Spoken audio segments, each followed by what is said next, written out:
So one of the biggest frustrations we hear from procurement managers is it's actually very simple. They want to work with SMMEs or procure for them, but they cannot make the numbers work. And I think this is one of the biggest tensions sitting right at the center of enterprise development here in South Africa.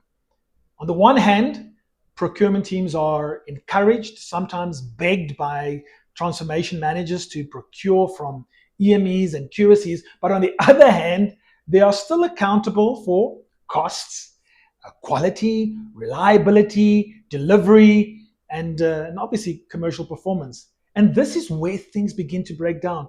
The problem is not always that procurement does not want to support or want to procure from SMEs. The real issue is that many SMMEs are simply not commercially competitive. The pricing does not align with market realities. Cost structures are unclear. Their margins are too thin to sustain the business. And their pricing is too high to compete with established suppliers. So procurement teams end up in a rather difficult position. Either they procure at a premium to meet scorecard requirements, or they go back to established suppliers to protect the business. And neither of those outcomes lead to meaningful ESD impact.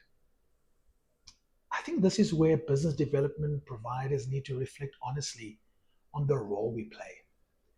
Now, for many years, much of SME development has been focused on knowledge transfer, business plans, marketing plans, training workshops, financial literacy.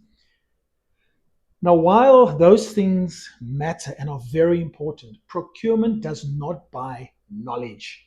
Procurement buys value.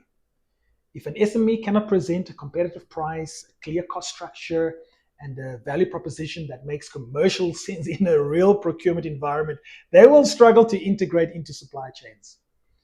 So at Seed Academy, we believe we need to stop asking whether SMEs are trained and start asking whether they are competitive. Can they price correctly? Do they understand their costs? Can they sustain margins? Can they survive procurement payment cycles? Can they actually win the work? Because real impact is not measured by how many SMMEs complete programs. Real impact is measured by how many SMMEs are actively trading inside supply chains and whether they have enough customers to sustain themselves. And that is the gap that we are closing here at Seed Academy.